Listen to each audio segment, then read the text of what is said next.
여러분 정말 귀하게 여기고 꼭 그 전도 열매를 맺는 그런 시간 됐으면 좋겠습니다. 그리고 돌아온 토요일 날 당회장배 족구대회가 있다고 그렇게 강구 나갔는데, 우리 남전도 회원뿐만 아니라 또 많은 분들이 같이 참여해서 저 축제 시간 가질 수 있도록 그렇게 힘써 주시기를 바랍니다. 우리 목회자 팀도 나가기로 했습니다. 나가면 우승할 겁니다. 끝에서 두 번째로 우승합니다. 할렐루야. 하나님의 크고 놀라우신 은혜와 사랑과 축복이 여러분 모두에게 충만하게 임하기를 주님의 이름으로 축복합니다.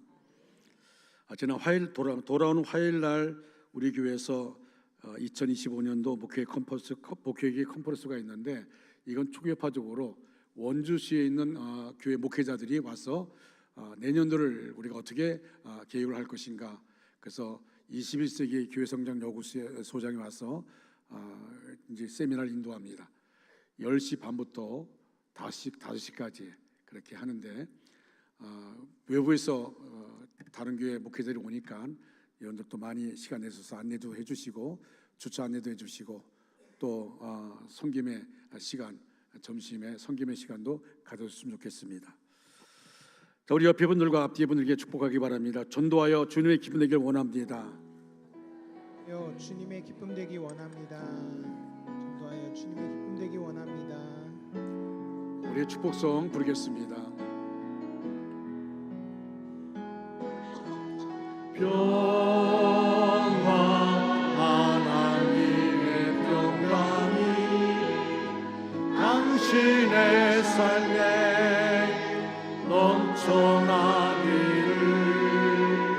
평화 하나님의 평강이 당신의 삶에 가득하기를 축복합니다. 은혜, 하나님의 은혜가, 하나님의 은혜가 나의 삶 속에 넘쳐나기를. 소망, 하나님의 소망이 나의 삶 속에 가득하기를 축복합니다. 아멘.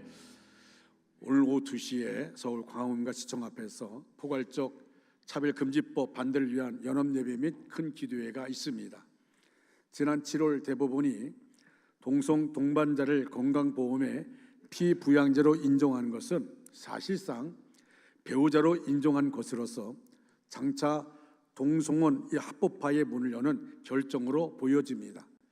따라서 우리 그리스도인들은 법원과 국회와 정부의 하나된 의지를 보여줘야 합니다.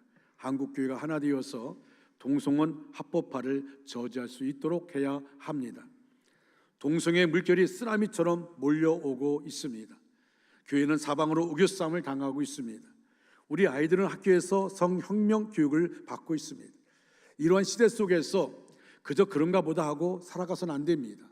현실을 안타까워하며 기도하고 행동에 나서야 할 때입니다. 성경의 이렇게 말씀합니다. 하나님께서는 하나님의 이름으로 일컫는 그분의 백성들이 그 악한 길에서 떠나 겸비하고 돌이킬 때 그 땅에 역사하신다고 말씀하고 있습니다.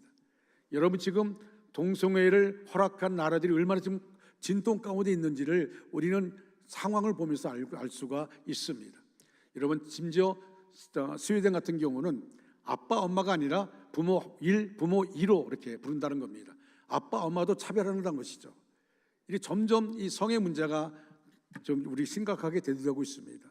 미국에서는 초등학교 5학년 여학생들이 이렇게 1박 2일로 캠프를 갔는데 그 안에 상담사 남자들이 있다는 거예요. 부모가 깜짝 놀라가지고 어떻게 그럴 수 있냐고 항의했더니 이제는 본인이 성에 관계없이 자기가 원하는 곳에 들어갈 수 있다고 그렇게 말하는 거예요. 여러분, 이것은요 정말 어려운 것입니다. 여러분 상상해 보십시오. 내 딸이 남편이라고 데려왔는데 여자예요. 내 아들이 부인이라고 데려왔는데 남자예요. 이런 일이 있을 수 있죠. 이걸 합법화시키자 그런 말이죠.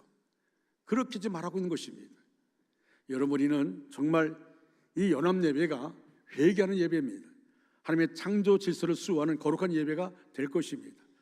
우리 교회에서도 오늘 1부, 2부 예배 마치고 지금 가신 분도 있고 또 못 가신 분들은 오늘 하루 우리가 기도로 이 일을 같이 동참해야 될 줄로 믿습니다.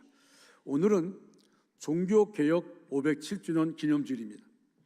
변호사를 꿈꿨던 루터가 들판을 걸어가다 친구가 눈앞에서 벼락 맞아 죽는 광경을 봤어요. 거기에 충격받았습니다. 죽음에 대한 공포가 몰려오면서 그는 그 길로 수도원에 들어가서 수도사가 되었습니다. 처음에는 교황청 가르침이 모두 옳은 줄 알았습니다. 그러나 라틴어 성경을 독일어로 번역하는 과정에서 교황청의 가르침이 성경에서 너무 많이 벗어났음을 알고 고민합니다. 교황청을 방문한 이후 그는 온갖 허위와 부패로 가득 찬 종교 집단임을 알게 됩니다. 그러던 차에 교황청이 대성당을 짓다 공사비가 모자라 면죄부를 판매하는 것을 목격합니다. 면죄부를 구비하면 본인은 물론 이미 죽은 자들의 죄까지 사함 받는다는 거짓 선전에 의문이 폭발한 겁니다. 여러분, 천주교는요 연옥 소리 있어요. 연옥, 천국도 아니고 지옥도 아니고 중간에 연옥이 있어요. 그러니까 우리가 그들이 말하는 게 면죄부를 사면 그 연옥에 있는 우리 부모들도 천국으로 갈 수 있다, 그런 말이죠. 그래서 많은 천주교 교인들이 그 면죄부를 돈을 주고 사고 그 돈을 준 산 사람들은 고해성사 안 합니다. 왜? 이미 다 죄를 사함받았으니까, 돈 주고 샀으니까. 1517년 10월 31일 마틴 루터는 자신의 교수로 있던 비텐베르그 대학 정문에 95개 조항에 달하는 질문서, 요즘 말로 말하면 대저보를 붙입니다. 당시 루터의 나이가 34살입니다. 루터의 대자본 사건이 도화선이 되어서 개혁운동은 걷잡을 수 없이 일어났고 그 여파로 생겨난 것이 프로테스탄트, 곧 개신교입니다. 종교개혁의 정신을 한마디로 표현한다면 이렇게 말합니다. 초대교회로 돌아가자, 그 말입니다.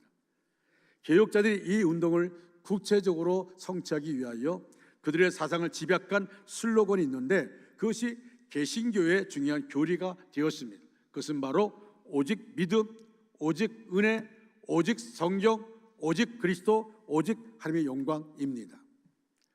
저는 요새 새벽기도 때 갈라디아서를 우리 같이 묵상하고 있는데 갈라디아서 1장 10절 말씀이 항상 내 마음에 꽂혀 있었어요. 그게 뭐냐면 여러분, 사도 바울이 아주 중요한 그런 말씀을 하고 있습니다. 우리 한번 고린도서 1장 10절 말씀을 같이 큰 소리 읽겠습니다. 시작. 이제 내가 사람들에게 좋게 하랴, 하나님께 좋게 하랴, 사람들에게 기쁨을 구하랴. 내가 지금까지 사람들의 기쁨을 구하였다면 그리스도의 종이 아니니라. 아멘.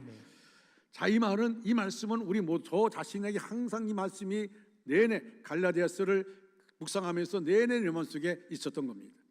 이제 내가 사람들에게 좋게 하랴, 하나님께 좋게 하랴, 사람들에게 기쁨을 구하랴. 내가 지금까지 사람들의 기쁨을 구하였다면 그리스도의 종이 아니니라. 사람들을 기쁘게 하는 것이 죄는 아닙니다. 악도 아닙니다. 오히려 자기 가족과 이웃을 기쁘게 하기보다는 슬프게 하는 사람들이 나쁜 것입니다. 그러나 바울은 우리가 사람을 기쁘게 하는 것을 넘어서서 무엇보다 먼저 하나님을 기쁘시게 하는 것을 가장 중요하게 생각하고 살아야 할 것을 강조하고 있는 것입니다. 여러분은 하나님을 기쁘시게 하는 것에 대해서 얼마나 관심이 있습니까? 사도 바울은 고린도후서 5장 9절에서 이렇게 고백합니다. 우리는 몸으로 있든지 떠나든지 주를 기쁘시게 하는 자가 되기를 원하노라. 심쓴다는 겁니다. 내가 몸에 있든지 내가 살아도 내가 죽어도 내가 이 땅을 떠나도 주를 기쁘시게 하는 자가 되기 위해서 심쓴다는 것입니다. 그래서 사도 바울은 오직 주님께 꽂혀 있었습니다. 오늘 우리도 주님을 사랑한다면 주님을 기쁘시게 할 일이 무엇인가에 대해서 깊은 관심을 가져야 합니다.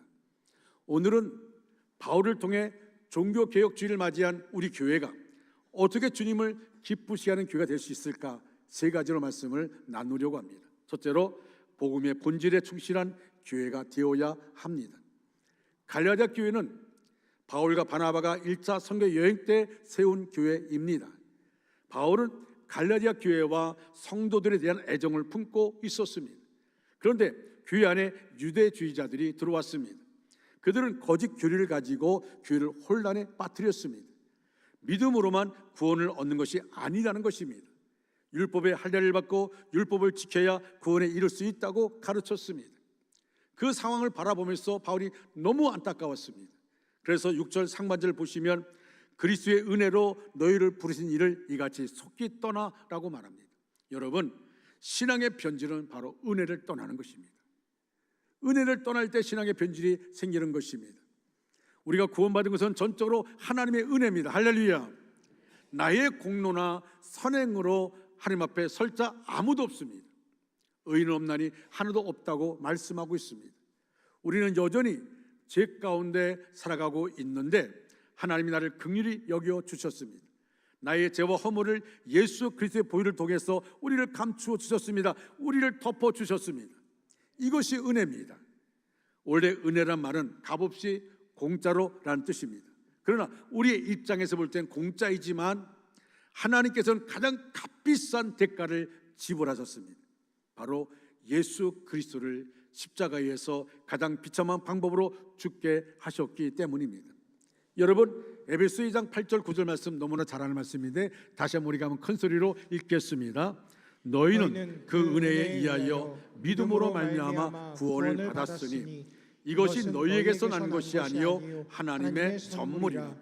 행위에서 난 것이 아니니 이는 누구든지 자랑하지 못하게 함이라. 아멘. 우리는 감히 거룩하신 하나님 앞에 설 수 없는 자들입니다. 그런데 하나님의 조건 없는 은혜로 영원한 생명을 선물로 받았습니다. 하나님의 자녀들은 권세를 주셨습니다. 하나님 나라의 상속자가 되었습니다. 할렐루야. 이 은혜를 깨닫고 사는 것이 믿음 생활이요 신앙생활입니다.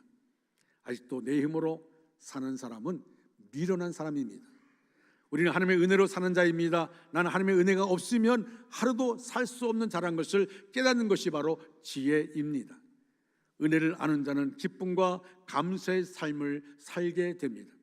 은혜를 아는 자는 항상 겸손합니다. 자기를 드러내지 않습니다. 모든 영광을 하나님께 올려드립니다. 은혜를 아는 자는 예배자의 기쁨과 감격을 누리게 됩니다. 혹시 내 안에 기쁨과 감사가 메말라 있습니까? 나의 교만한 모습이 드러나고 있습니까? 예배의 기쁨과 감격이 사라지고 있습니까? 주님을 처음 만났던 은혜의 자리로 가야 됩니다. 다시 말하면 첫사랑을 회복해야 합니다. 나에게 베풀어 주신 놀라운 은혜를 다시 한번 우리가 그 상황을 생각하면서 다시 한번 나를 그 은혜 안으로 넣어야 되는 것입니다. 하나님의 은혜를 경험한 사람은 오직 예수 그리스도께 집중합니다. 삶의 중심이 예수 그리스도입니다. 은혜를 망각하는 순간 우리의 삶의 초점이 흐려집니다. 은혜를 잃어버리는 순간 우리는 헛된 것에 집착하게 되어집니다. 15세기 이태리 화가 레오나르도 다빈치가 42살 때 밀라노의 로드비치 공이 와서 예수의 치유만찬 모습을 그려달라고 요청했습니다. 그래서 다빈치는 혼신을 다해서 그림을 그렸습니다. 예수를 중심에 놓고 제자들을 좌우로 6사람씩 배열했습니다. 그림이 완성되자 친구에게 평가해달라고 부탁했습니다. 친구가 그림을 보더니 아주 감탄했습니다. 너무너무 좋은 그림이라고, 너무너무 좋은 작품이라고 감탄했습니다. 제자들 예수님 좌우로 잘 배치했고 훌륭한 작품이라고 평가했습니다. 그러면서 무엇보다도 예수님의 손에 든 은잔이 가장 아름답다고 말했습니다. 예수님의 손에 든 은잔, 그 말 듣는 순간 다빈치의 얼굴이 하얗게 변해버렸습니다. 그리고 붓으로 그림을 완전히 그어버렸습니다. 친구가 깜짝 놀라면서 왜 아까운 이 그림을 망쳐놓냐고 했을 때 다빈치가 이렇게 말했습니다. 이 그림은 예수가 중심이 되어야 하는데 중심의 은잔이 되어버렸으니 실패작이다. 폐기 처분할 수밖에 없다. 예수님을 삶의 중심에 모시고 사는 사람은 행복합니다. 어떤 상황에서도 자신감을 가지고 두려움 없이 삽니다. 그런데 예수님이 중심이 아니고 은잔이 중심되면 불행해집니다. 오늘날 많은 사람들이 예수를 믿는다고 하면서도 재물의 은잔, 명예의 은잔, 권력의 은잔, 욕심의 은잔을 바라봅니다. 그 은잔에 자신의 야망을 채우려고 몸부림칩니다. 결국 예수님은 주인이 아니고 엑스트라, 주인공이 아닙니다. 그냥 예수님은 내 인생 가운데 조연에 불과하고 내가 주인공 됩니다. 내 자신이 삶의 주인공이 되고 맙니다. 이것이 바로 예수님을 떠난 자의 비극이요 불행입니다. 사랑하는 여러분, 나를 불러주신 은혜의 자리로 되돌아가십시오. 그리고 오직 예수님 중심으로 삶을 재조정하시기 바랍니다. 예수님이 내 삶의 중심에 계신 자는 행복합니다. 언제나 승리의 깃발을 흔들 수 있습니다. 내가 중심이 아닙니다. 예수님이 내 삶의 중심에 있어야 하는 겁니다. 여러분, 예수님이 내 삶에 온전히 주님께 꽂혀 있는 우리 마음이 되어야 합니다. 두 번째로 복음의 능력에 사로잡힌 교회가 되어야 합니다. 그리 중세를 가리켜서 암흑시대라 그렇게 말합니다. 특히 14세기부터 16세기 초 유럽 대륙은 그야말로 영적으로 깜깜한 상황이었습니다. 교황은 성직을 매매해서 돈을 챙겼고, 교황청은 더러운 권력 조정의 장이 되어서 대낮에도 살인사건이 일어나곤 했습니다. 또한 그들은 당시 베드로 성당을 비롯한 큰 건물들의 막대한 건축비를 마련하기 위해서 면죄부를 팔았습니다. 심지어 면죄부 판매에 탁월한 역량을 발휘했던 도미니크 수도원 소속의 수도사 존 더철은 이 헝금한 바닥에 동전이 닿는 순간 연옥에 있는 영혼은 스프링처럼 천당으로 뛰어오를 것이다, 그렇게 말하면서 많은 사람을 선동했습니다. 그러나 여러분, 이런 것들 때문에 중세를 암흑시대라 말하는 것은 아닙니다. 정말 중요한 이유는 교회가 복음의 능력을 잃었기 때문입니다. 예수를 믿는다고 말하는 교회에서는 예수 그리스도의 복음이 사라지고 공로신학이 판을 쳤습니다. 나의 고행, 나의 고해성사, 나의 헌금, 나의 미사 참여가 나를 하나님 앞에 서게 해줄 것이라고 교회는 가르쳤고, 사람들은 그것을 맹목적으로 믿었습니다. 이것이 중세를 암흑시대라 말하는 주된 이유입니다. 이 암흑시대를 깨운 사람이 누굽니까? 바로 마틴 루터입니다. 그런데 그가 내세운 가치가 무엇이었습니까? 오직 은혜, 오직 믿음, 오직 성경입니다. 바로 이 세 가지 가치 아래 루터는 당시 교회가 잃어버리고 있던 복음의 능력을 회복시키기 위해서 힘을 썼습니다. 그런데 오늘의 교회는 어떻습니까? 다시금 중세로 돌아가고 있지는 않습니까? 자신의 노력으로 은혜를 대신하려고 합니다. 윤리적인 기준을 가지고 믿음을 대신하려고 합니다. 나의 학식과 능력을 가지고 하나님의 말씀을 대신하려고 합니다. 여러분, 이 말이 무슨 뜻인지 아십니까? 예수 그리스도의 은혜, 예수 그리스도에 대한 믿음, 예수 그리스도의 복음이 기록된 말씀, 이것만으로는 부족하다는 것을 의미합니다. 나의 노력이 가미되고 나의 행동이 뒤따라야 하며 나의 이성적인 판단과 학식 그리고 능력이 앞서야 교회가 부흥되며 복음의 능력이 나타난다고 생각하는 것입니다. 과연 그렇습니까? 그렇지 않습니다. 복음 그 자체가 능력인 것을 믿으시면 아멘 하시기 바랍니다. 복음 그 자체가 능력입니다. 복음이 우리 안에서 살아있기만 하면 능력이 나타납니다. 내가 영적으로 깨어있지 못하고 영적으로 성숙해지지 못하고 교회가 성장하지 못하는 것은 복음의 능력을 상실했기 때문이 아니라 우리 스스로 복음의 능력을 제한하기 때문입니다. 알프레도 깁스라는 목사는 이런 말을 했습니다. 내가 철학을 전파했더니 사람들은 나를 칭찬했다. 그러나 내가 그리스도의 복음을 전파하였더니 사람들은 회개하였다. 복음의 능력을 알 수 있는 말 아닙니까? 복음만이 사람을 회개케 하며 복음만이 한 영혼을 구원으로 인도할 수 있습니다. 1960년대 한국 사회를 뒤흔들어 놨던 중학범 고재봉이라는 사람이 있습니다. 고재봉은 사형수가 되어서 감옥에 갇힙니다. 그의 눈에는 살기가 등등했습니다. 그를 보는 사람들이 무서워 모두 피해버렸습니다. 심지어 간수들조차도 함부로 대하지 못할 정도로 포악했습니다. 그러던 어느 날 고재봉이 전도를 받았습니다. 그는 성경을 읽다가 성령의 감동을 받았습니다. 자기가 얼마나 흉악한 죄인가를 깨닫습니다. 그리고 눈물로 회개하고 예수님을 구주로 영접했습니다. 그는 복음의 능력 앞에서 완전히 새 사람이 되었습니다. 그의 거친 말과 행동이 순한 양처럼 온유한 사람으로 변했습니다. 그가 변화되자 그 감옥에 있던 재소자 2,000명 중에서 1,800명이 예수를 믿게 되었습니다. 얼마나 놀라운 일인지 모릅니다. 여러분, 그때 얼마나 큰 영향을 끼쳤던지. 사형수 고재봉 사형을 집행한 날이 다 가까이 오니까 그 형무소 소장이 탄원서를 냈어요. 고재봉은 죽지 않고, 죽이지 말고 이 형무소 그냥 죽을 때까지 살게 해달라고. 왜? 고재봉을 만나는 죄수들이 변화되어지니까. 그러나 결국 그는 사형을 집행을 하게 되었고, 기도하면서 하늘 가는 밝은 길이 내 앞에 있으니 찬양을 부르다가 사형장의 이슬로 사라집니다. 사랑하는 여러분, 복음의 능력이 변하지 않을 것만 같았던 사람을 변화시켰습니다. 가장 포악한 사람이 도끼로 한 가족을 모두 죽인 그러한 잔인한 사람이 복음의 능력 앞에서 철저히 죄를 회개했습니다. 간수가 변화시킬 수 없었습니다. 법이 그를 변화시키지 못했습니다. 재판자도 그를 변화시킬 수 없었습니다. 그를 변화시킬 수 있었던 것은 바로 복음이었습니다. 할렐루야. 복음이 그의 심령을 파고들어 변화시켰습니다.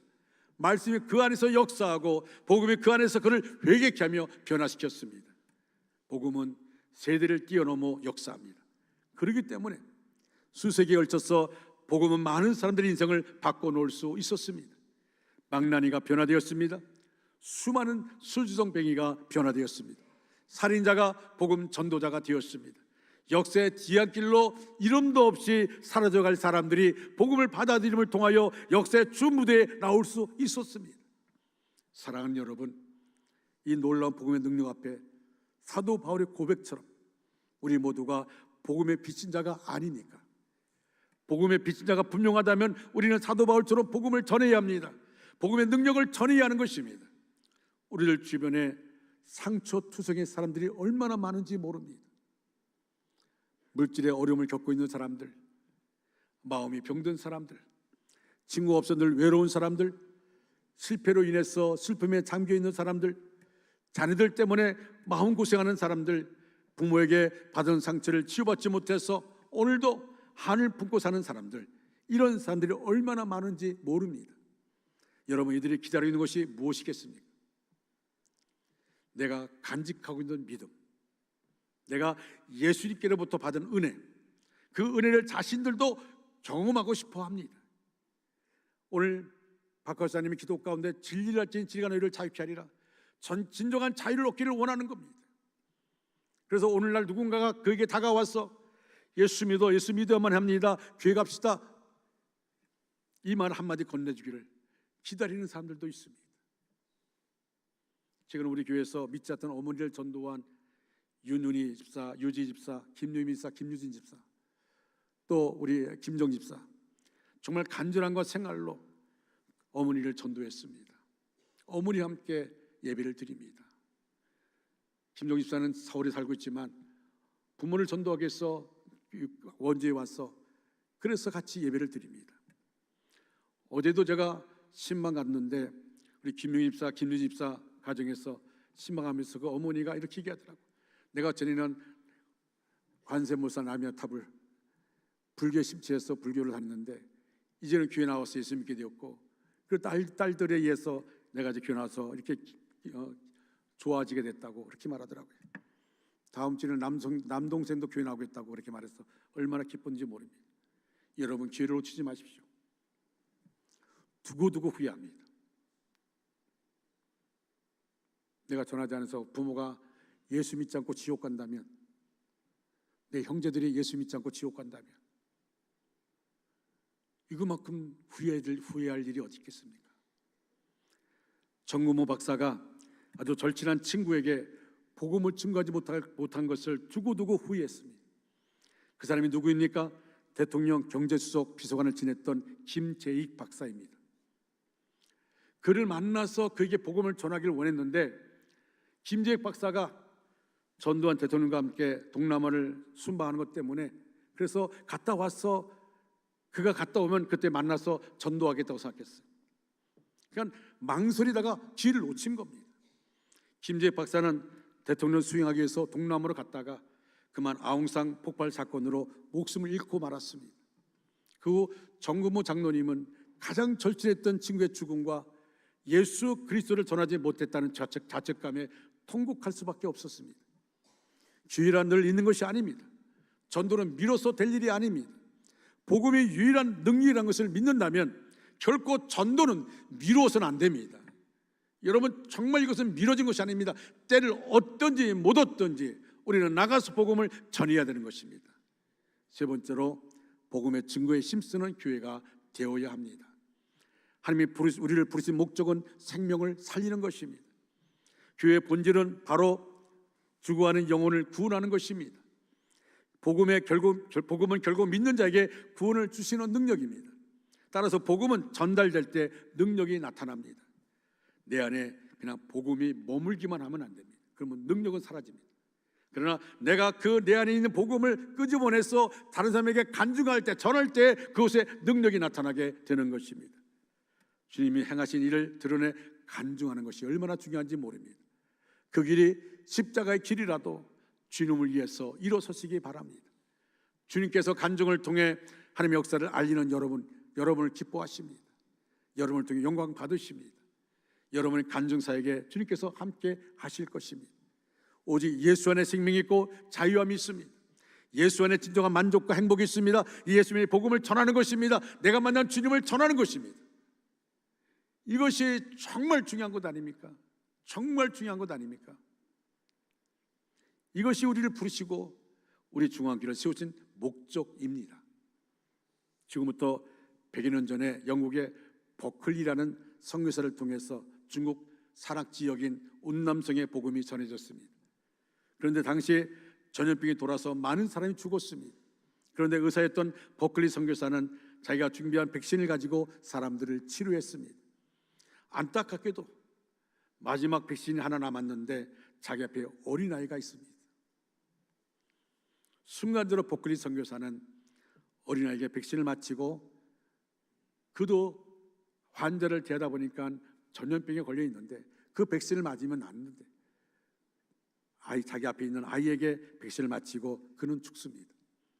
그러나 버클리 선교사의 순교의 피가 오늘 운남성의 복음의 씨앗을 뿌리는 계기가 되었습니다. 복음의 능력은 순교의 피 흘림을 통한 열매입니다.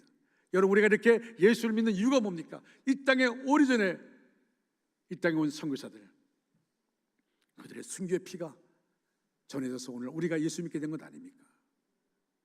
여러분, 그들이 좋은 그냥 미국에서 또 저 영국에서 편하게 살 수 있는데 청년 때에 한국 땅에 들어왔어. 미주의 땅 한국 땅에 들어왔어. 복음을 전다 순교했습니다.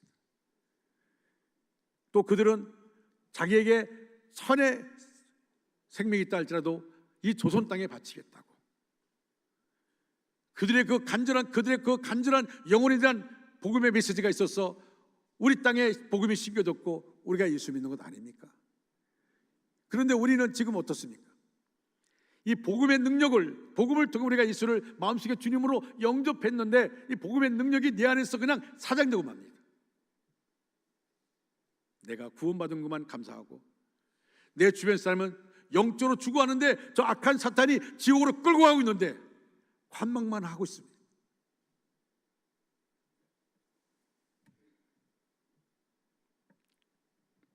사랑하는 중앙가족 여러분, 이제 말씀을 마무리합니다. 주어진 삶 속에서 최선을 다하여 주님만 바라보고 나가시기 바랍니다. 내가 주님을 처음 만났을 때 기쁨과 감격의 초심을 기억하십시오. 늘 처음처럼 주님의 은혜를 기억하며 복음의 본질을 붙잡으십시오. 복음의 능력을 회복하시기 바랍니다. 복음을 증거하십시오. 이것이 주님이 기뻐하시는 교회의 비결입니다. 브레신 전도축제 행복드림이 다음 주일과 그 다음 주일에 있습니다. 정말 중요한 기회입니다. 놓치지 마시고 전도하여 영혼의 열매를 맺기를 바랍니다. 우리 모두는 하나님 앞에 사랑의 빛을 진 자들입니다. 아들 예수를 아끼어 주신 하나님의 마음을 헤아리시기 바랍니다. 여러분, 우리가 얼마나 소중한 존재이기에 하나님은 자신의 아들을 이 땅에 보내서 십자가에 짊어지고 물과 피를 쏟으심을 통하여 우리를 구원해 주셨습니다. 그리고 우리를 향해서 뭐라 말씀합니까? 너희는 가서 예수님의 복음을 전하라고 말하고 있습니다. 너희가 가서 너희 가정을, 너희 이웃을, 너희 직장 동료를 구원하라고 말하고 있습니다. 날마다 사도행전의 비전을 저렇게 써내려가므로 주님이 이 땅에 세우시기 원하셨던 바로 그 교회의 본질을 회복하는 우리 원주 중앙교회와 저와 여러분 되시기를 주님의 이름으로 축원합니다. 축원합니다. 다 자리 일어나셔서 우리가 선포하는, 고백하는 찬양을 드리겠습니다.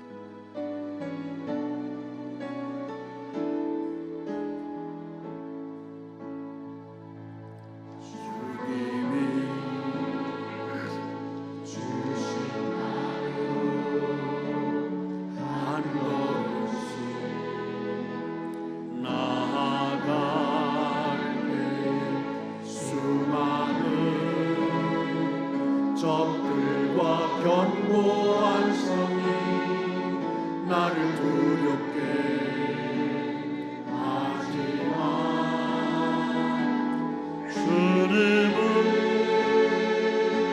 신뢰함으로 주님을 의지함으로 주님이 주시는 담대함으로 큰 소리 외치며 나아가네. 이 산지를 내게 주소서. 그날에 주께서 말씀하신 이제 내가 주님의 힘으로 그 땅을 취하리. 당신 이 땅을 우리에게 주시옵소서.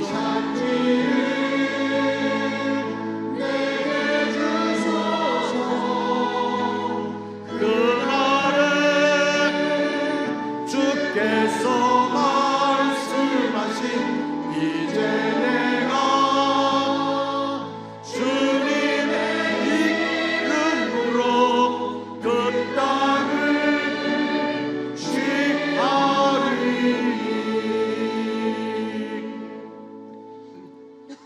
지금은 길이요 진리요 생명 되신 예수 그리스도의 은혜와 하나님 아버지의 극진하신 사랑하심과 성령님의 감화, 감동, 내주의로 충만 역사하심이 우리 전체 위에, 우리 가정과 생업과 사업과 학업 위에, 원주 땅과 대한민국과 선교사들 위해 이제로부터 영원토록 함께 하시기를 간절히 축원하옵나이다.